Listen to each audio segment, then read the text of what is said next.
isang liwanag, isang pagkakila, atas ng pag-ibig mo'y iligid. Ang bayan mo pinili, hinirang mo itapat, isang libing buhay sa pagpapahayag ng iyong salita. Panginoon, iyong sambayanan, nagdiriwang at nagpupuri sa isang liwanag, isang pagdakila, atas ng pag-ibig mo'y iringgit.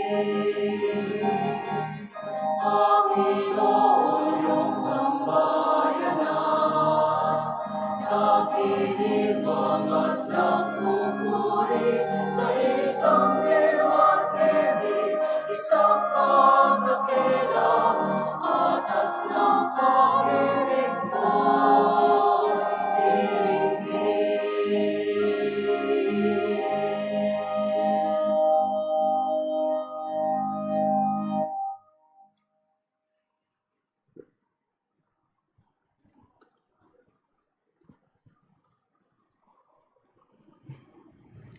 Brothers and sisters, we begin our celebration in the name of the Father, and of the Son, and of the Holy Spirit. Amen. The grace and peace of God our Father, the Lord Jesus Christ, and the communion of the Holy Spirit be with you all. And with your spirit. Coming together once again as God's family, with humility in our hearts, let us call to mind our sins and ask the Lord for His mercy and compassion.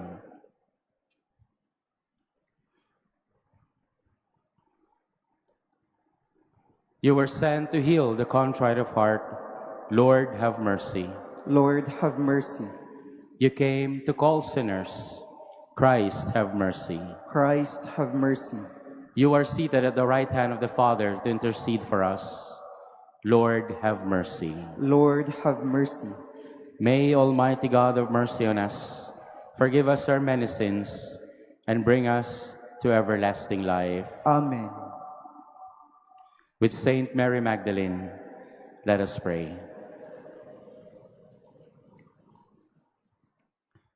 O God, whose only begotten Son entrusted Mary Magdalene before all others with announcing the great joy of the resurrection, grant, we pray, that through her intercession and example, we may proclaim the living Christ and come to see Him reigning in your glory, who lives and reigns with you in the unity of the Holy Spirit, God, forever and ever. Amen.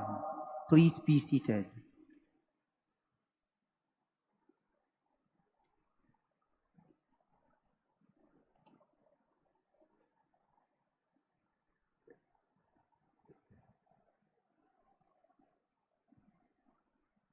A reading from the book of Genesis. Israel sent out with all what he is. When he arrived at Beersheba, he offered sacrifices to the God of his father Isaac. There God, speaking to Israel in a vision by night, called, "Jacob, Jacob." He answered, "Here I am." Then he said, "I am God, the God of your father. Do not be afraid to go down to Egypt, for there I will make you a great nation. Not only will I go down to Egypt with you, I will also bring you back here after Joseph has closed your eyes."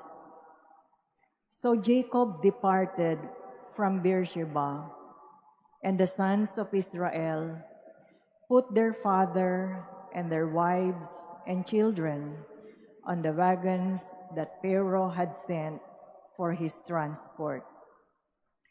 They took with them their livestock and the possessions they had acquired in the land of Canaan. Thus, Jacob and all his descendants migrated to Egypt. His sons and his grandsons, his daughters and his granddaughters, all his descendants, he took with him to Egypt. Israel had sent Judah ahead to Joseph so that he might meet him in Goshen. On his arrival in the region of Goshen, Joseph hitched the horses to his chariot and rode to meet his father Israel in Goshen. As soon as Joseph saw him, he flung himself on his neck and wept a long time in his arms. And Israel said to Joseph, "At last I can die, now that I have seen for myself that Joseph is still alive."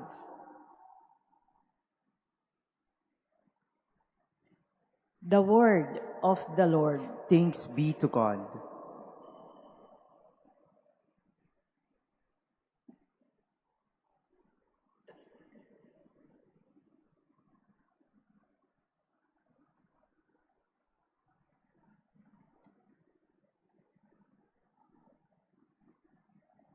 The salvation of the just comes from the Lord. The salvation of the just comes from the Lord. Trust in the Lord and do good, that you may dwell in the land and be fed in security. Take delight in the Lord, and he will grant you your heart's requests. The salvation of the just comes from the Lord.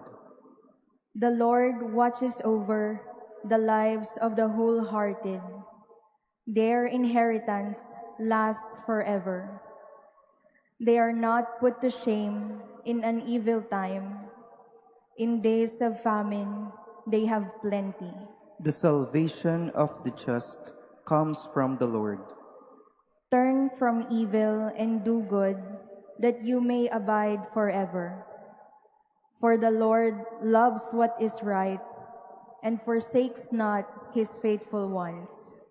The salvation of the just comes from the Lord. The salvation of the just is from the Lord. He is their refuge in time of distress. And the Lord helps them and delivers them. He delivers them from the wicked and saves them, because they take refuge in him. The salvation of the just comes from the Lord. Please stand.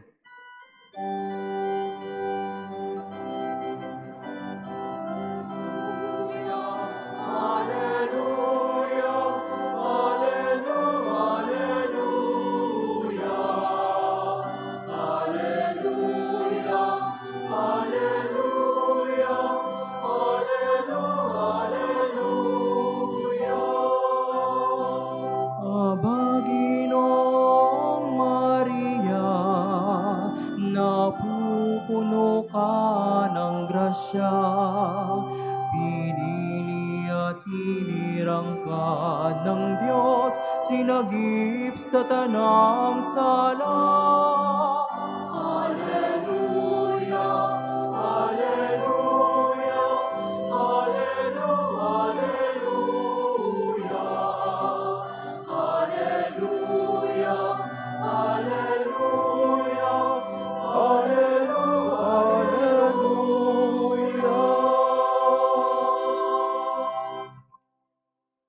The Lord be with you. And with your spirit. A reading from the Holy Gospel according to Matthew. Glory to you, O Lord.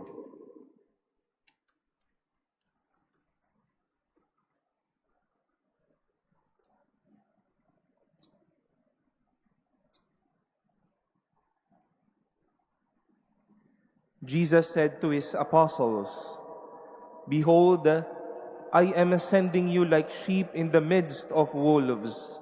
So be shrewd as serpents and simple as doves. But beware of men, for they will hand you over to courts and scourge you in their synagogues, and you will be led before governors and kings for my sake, as a witness before them and the pagans. When they hand you over, do not worry about how you are to speak or what you are to say. You will be given at that moment what you are to say. For it will not be you who speak, but the Spirit of your Father speaking through you. Brother will hand over brother to death, and the child his father, and the father his child. Children will rise up against parents and have them put to death. You will be hated by all because of my name. But whoever endures to the end will be saved. When they persecute you in one town, flee to another. Amen, I say to you, you will not finish the towns of Israel before the Son of Man comes." The Gospel of the Lord. Praise to you, Lord Jesus Christ. Please be seated.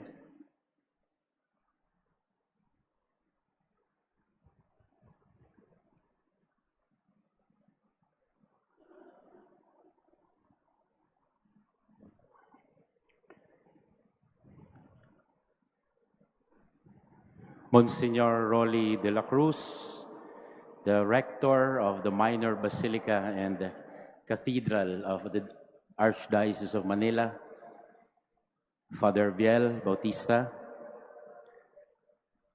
to my parishioners at Diocesan Shrine and Parish of St. Mary Magdalene in Pililla, Rizal, dear brothers and sisters, sabi po ng isa sa mga organizers, hindi raw po ako ang presider dapat ngayong misang ito. Okay lang naman po sa akin, sumunod naman po ako talaga. Kaya lang sinabihan ho ako ni Monsignor, ikaw na ang mag-preside. Sa totoo lang po, hindi po pwedeng hindi sumunod sa kanya. Because I'm used to obeying him, especially when I was in the minor seminary. He was my prefect of discipline for 4 years when I was in high school in Our Lady of Guadalupe Minor Seminary. At nung nalaman niyang ako ang kura paroko ninyo, tinext niya agad ako, ikaw ang mag-preside. Para akong asong sumusunod. Sabi ko, okay po. Kaya hanggang ngayon, sumusunod pa rin po ako sa kanya. After all, I'm just 24 years in my priesthood. He will celebrate his 40th year this year. No? Kaya, Monsignor, salamat po sa pribilehiyong ito. Kitang-kita ko na ang mga sakristan at ang karamihan sa atin excited pumunta rito dahil first time pala na bumisita rito sa tinatawag na Mother Church of the Philippines. Pero tinatago ko lang din ang excitement ko. Sapagkat sa loob ng 24 na taon ng pagiging pari, first time ko rin po magpe-preside sa simbahang ito. Kaya mga taga-Pililla, maraming salamat sa inyo. Dahil sa inyo, nag-preside ako sa misang ito. Okay?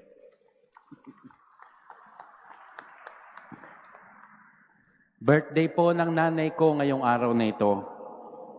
Dapat nasa sementeryo ako para dumalaw sa kanya. Pero sabi ko, dito ko na lang siya ipagdarasal sa harap ni Santa Maria Magdalena. Last year, nung ako'y dumalaw sa puntod ng aking ina, sa ganito ring araw, July 11, sabi ko sa kanya, dinadalaw kita ngayon, birthday mo. Pero bukas, birthday ko, wag mo akong dadalawin. No? Sapagkat bukas naman po ang aking kaarawan. Ako po'y 30 years old bukas. Malaking kasinungalingan po iyon. Okay? Baka ako mabatukan ng aking dating prefect of discipline. Mga kapatid, ang tawag po namin sa aming activity na to ginagawa ay Dalaw Patrona sa Kalakhang, Maynila. At tamang-tama naman sapagkat sa gitna ng ating abalang mundo, tila unti-unting nagiging bihira ang personal na pagdalaw. Maraming bagay ang nagdudulot ng distansya. Teknolohiya, trabaho, pagod, o sariling suliranin. Mahirap dumalaw na sa isang tao. Ngunit bilang sambayanan ng Diyos, tayo ay tinatawag hindi upang ihiwalay ang ating sarili, kundi upang lumapit, makidamay, makipag-ugnay, at magmahal sa pamamagitan ng pagdalaw. At tulad ng ginawa ng ating mahal na ina, Maria, at si Maria Magdalena, matuto tayo sa kanilang mga pagdalaw. Pagdalaw bilang pakikiramay. Palagi ko yan ang unang katangian kung bakit dumadalaw ang tao. Unang dahilan din, balikan natin ang pagdalaw ni Maria kay Elizabeth. Bagamat siya'y bagong buntis noon, hindi inisip ni Maria ang sarili. Sa halip nagtungo siya sa kabundukan upang dalawin ang pinsang si Elizabeth na nasa ika-6 na buwan ng pagbubuntis. Hindi siya pumunta upang ipagmalaki ang kanyang pagiging ina ng Diyos. Pumunta siya upang makiramay, tumulong at makibahagi sa pinagdadaanan ni Elizabeth. Kaya mga kapatid, napakahalaga ng pakay na dadalaw dahil sa pakikiramay. Ang pagdalaw ni Maria ay isang tanda ng tunay na pakikiramay. Hindi pakikialam, kundi pakikialam sa puso. To know the heart, to know what's going deep inside. At sa parehong diwa, tayo rin ay tinatawag na dalawin ang mga may karamdaman, ang mga nagdadalamhati, ang mga nakakalimutan. Ang ating presensya mismo ay pagpapahayag ng awa ng Diyos. Yan ang isang maganda sa pagdalaw, di po ba? Sapagkat ako'y makikiramay. Yun nga lang, nakakalungkot sa Pilipinas, di ba? Nagkikita-kita lang, dumadalaw na lang kapag merong yumayao. May reunion kasi may namatay. Di ba magandang dumalaw pa rin sa mahal sa buhay hanggat buhay pa ang lahat? Pangalawa, pagdalaw bilang pakikipag-ugnayan. Isipin naman natin si Maria Magdalena, ang ating patrona. Isang babaeng pinagaling ni Jesus at naging tapat na alagad. Siya ang unang dumalaw sa libingan ni Jesus noong linggo ng umaga. At sa gitna ng takot, lungkot at kawalan ng pag-asa, hindi siya nagdalawang isip na puntahan ng Panginoon. At dahil sa kanyang tapang na makipag-ugnayan, siya ang unang nakasaksi sa muling pagkabuhay ni Kristo. Ang pagdalaw ay isang paraan ng pagpapanumbalik ng ugnayan. Reignite our connection. Renew our ties. Ito ay panumbalik na ugnayan sa Diyos at sa kapwa. Hindi ito isang simpleng courtesy visit lang, kundi pagbubuo muli ng sirang relasyon, pagdikit sa pusong nanlalamig, at pagbuhay sa diwa ng komunidad. Ang pagdalaw ay pagbubukas ng pinto at minsan pagbabalik ng loob. Sila'y nalulumbay noon, sila'y nagtataka, sila'y naiwan ng isang mahal sa buhay. Pero dahil nais ni Magdalena ang makipag-ugnayan, dumalaw sa libingan at nakita niya si Kristong muling na buhay. Sa huli, ang pagdalaw ay totoong isang pagbibigay ng pagmamahal. Dumadalaw sa nililigawan, dumadalaw sa sinisinta. Mga kapatid, sa krus ng Kalbaryo, naroon si Maria na ina ni Jesus at naroon din si Maria Magdalena. Sa gitna ng sakit, takot at panganib, hindi nila iniwan ang kanilang minamahal. Sa huling sandali ni Jesus, ang kanilang pagdalaw ay naging saksi ng tunay na pagmamahal. Hindi sa salita, kundi sa gawa. Ang pagmamahal ay hindi lumalayo sa hirap. Ito ay lumalapit. Hindi sila natakot. Kahit sa panganib, kahit isunod sila, mahalagay kasamang ang minamahal. Kaya't mga kapatid, ang bawat pagdalaw na ating ginagawa sa isang may sakit, sa isang kaibigang nagdadalamhati, o kahit sa isang matagal nang hindi nakakausap, ay isang sakramento ng pagmamahal. Hindi natin kailangang may dalang regalo o magagarbong salita. Ang mismong presensya natin ang nagiging biyaya. Kaya mga kapatid, ngayong araw na ito ng ating gawain, tayo rin ay tinatawag na maging tulad ni Maria, ang Immaculada Concepcion, at Maria Magdalena. Tulad ni Maria, dalhin natin si Kristo sa iba sa pamamagitan ng ating malasakit. At tulad ni Maria Magdalena, magtiwala tayong kahit sa gitna ng dilim ng buhay, ang paglapit natin sa kapwa ay daan upang maranasan ang liwanag ng Diyos. Maging daluyan tayo ng pakikiramay, pakikipag-ugnayan at pagmamahal. Sa ating pagdalaw, dalhin natin si Kristo. At sa ating pag-uwi mamaya, iwan natin ang pag-asa, lalo't higit ng yubilehyo.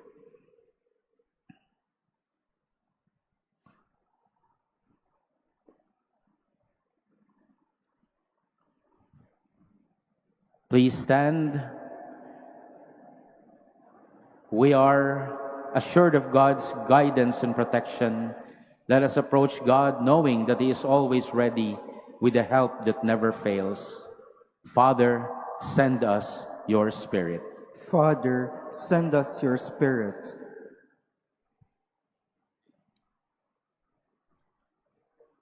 The church leaders may be determined and fearless in proclaiming God's message despite opposition. Let us pray to the Lord. Father, send us your Spirit. The nations and peoples may be freed from sinful systems of oppression and terrorism. Let us pray to the Lord. Father, send us your Spirit. That those experiencing difficulties in their marriage may receive the grace to persevere in their commitment. Please, let us pray to the Lord. Father, send us your Spirit. That those tormented by fear and anxiety may find protection within the community. Let us pray to the Lord. Father, send us your Spirit. We earnestly pray to God the Father Almighty for peace in the Middle East, Ukraine, and the world.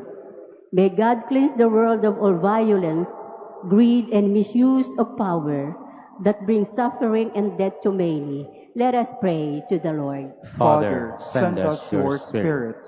That those who have died may reap the rewards of their labors in God's eternal kingdom. Let us pray to the Lord. Father, send us your Spirit.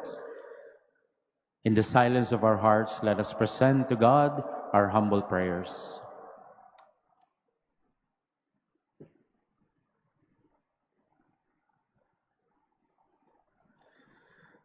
Father, you are the source of life. Dispel the darkness of evil from our hearts and fill us with the brightness of your blessing. We ask this through Christ our Lord. Amen. Please be seated.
Pray, brothers and sisters, that my sacrifice and yours may be acceptable to God, the Almighty Father.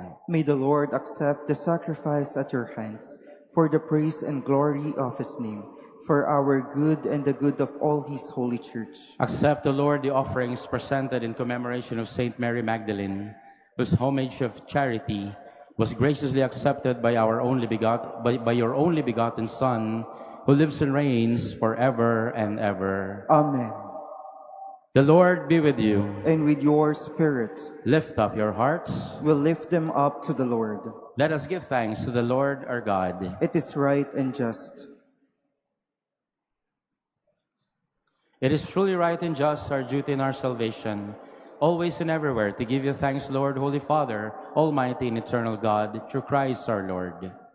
For you have built your church to stand firm on apostolic foundations, to be a lasting sign of your holiness on earth, and offer all humanity your heavenly teaching.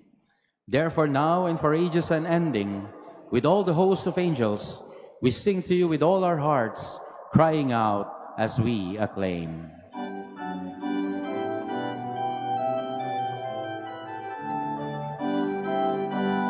Santo, Santo, Santo, Diyos ng mga hukbo, napupuno ang langit at lupa ng kadakilaan mo.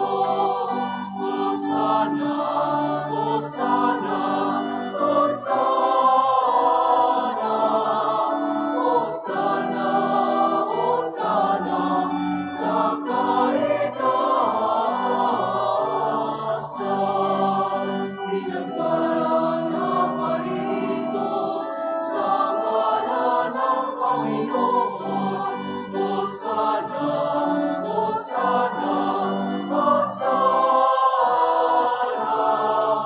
Hosana, Hosana, sa kaitaasan.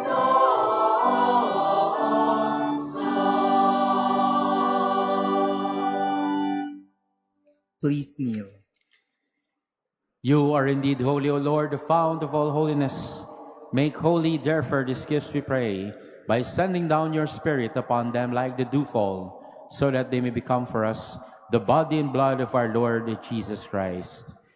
At the time he was betrayed and entered willingly into his passion, he took bread, and giving thanks, broke it and gave it to his disciples, saying, "Take this, all of you, and eat of it, for this is my body, which will be given up for you."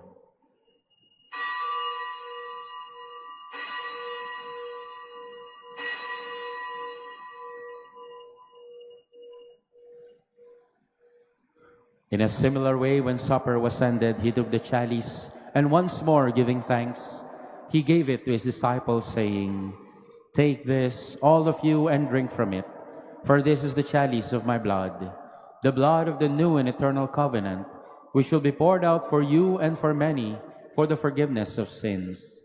Do this in memory of me."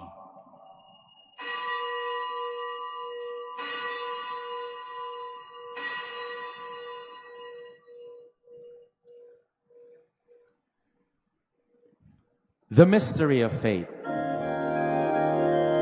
Aming ipinahayag na namatay ang iyong anak, nabuhay bilang Mesiyas at magbabalik sa wakas para mamaya sa lahat. Therefore, as we celebrate the memorial of his death and resurrection, we offer you, Lord, the bread of life and the chalice of salvation, giving thanks that you have held us worthy to be in your presence and minister to you. Humbly we pray that partaking of the body and blood of Christ, we may be gathered into one by the Holy Spirit. Remember, Lord, your church is spread throughout the world, and bring her to the fullness of charity, together with Leo, our Pope, and Jose, our Bishop, and all the clergy.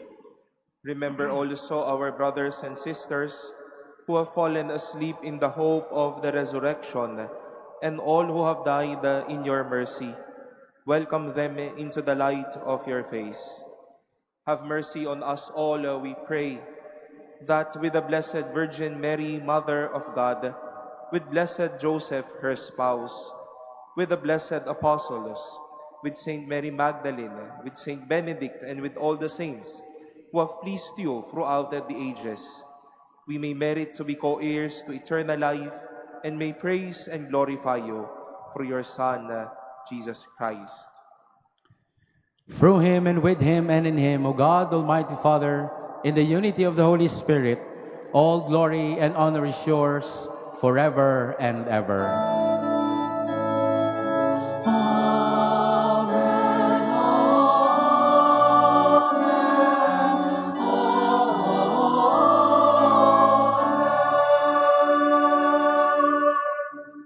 And like our Lord Jesus Christ, let us pray.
Deliver us, Lord, we pray, from every evil. Graciously grant peace in our days, that by the help of your mercy we may be always free from sin and safe from all distress, as we await the blessed hope and the coming of our Savior, Jesus Christ.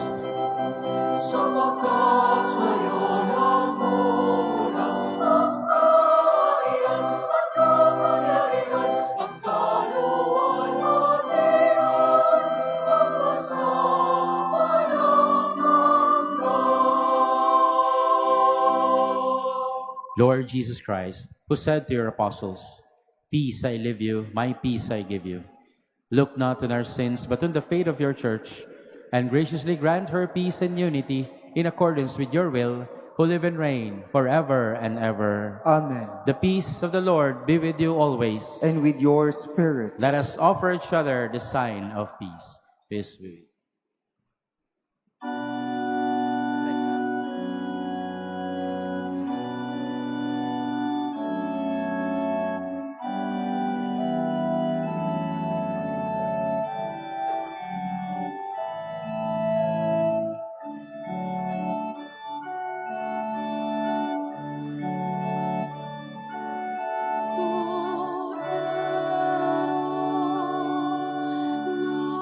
Cordero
Behold the Lamb of God.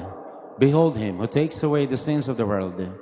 Blessed are those called to the supper of the Lamb. Lord, I am not worthy that you should enter under my roof, but only say the word, and my soul shall be healed.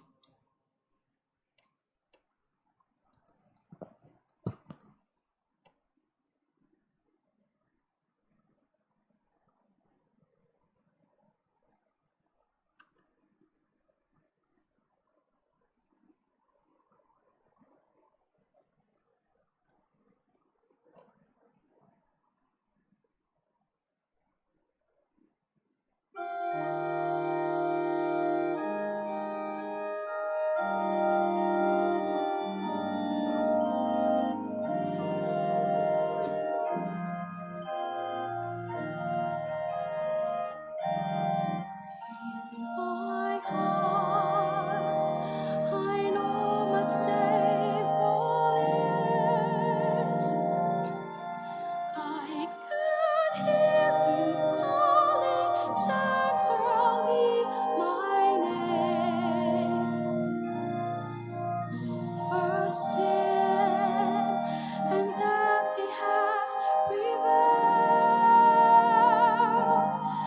In his glory, in his new life we partake. In my heart, I know my Savior lives. I can hear him calling tenderly my name. For sin and death he has prevailed.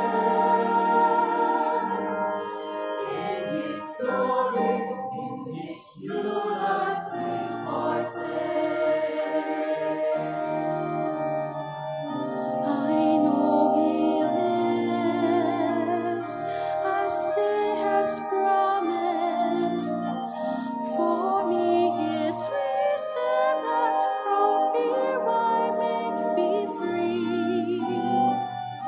Not even death can separate me from him whose love and heart remain in me.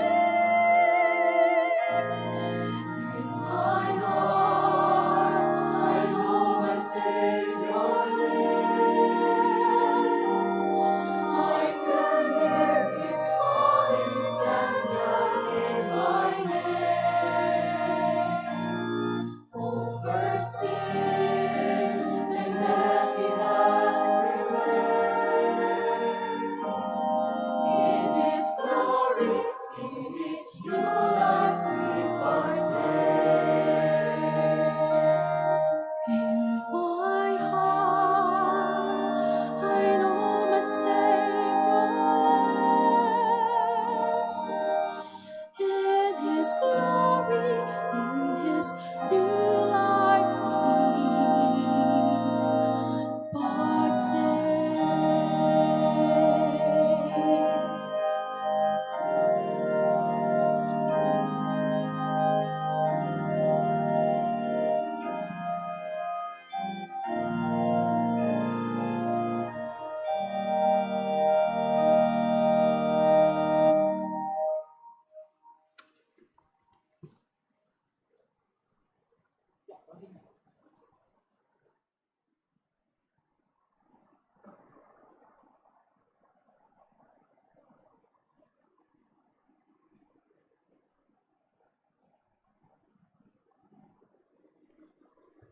Let us pray.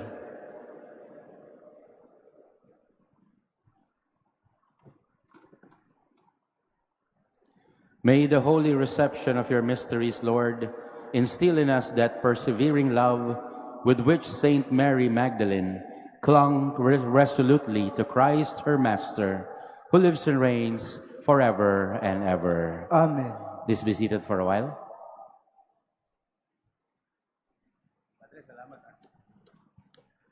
Magandang hapon po sa inyong lahat. Sa karanasan natin kapag tayo ay dumadalaw, ang kaligayahan ay higit na nararamdaman ng mga dinalaw.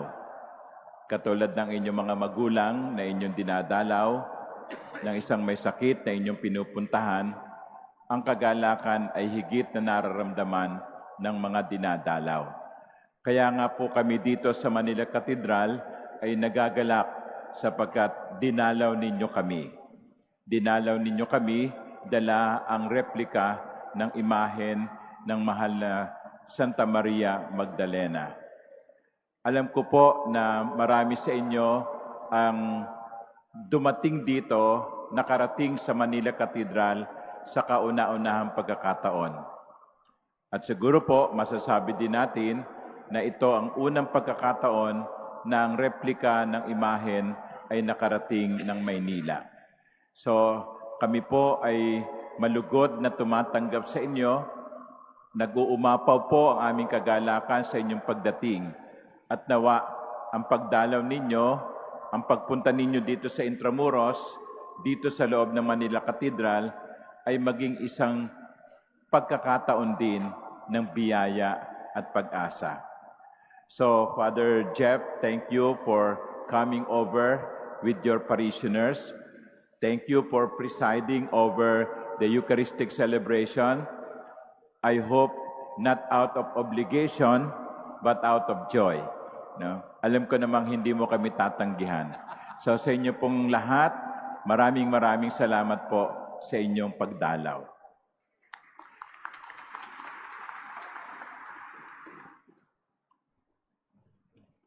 Please stand.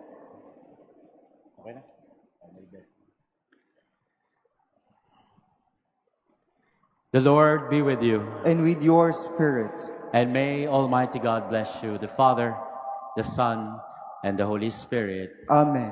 The Mass is ended. Go in the peace of Christ. Thanks be to God.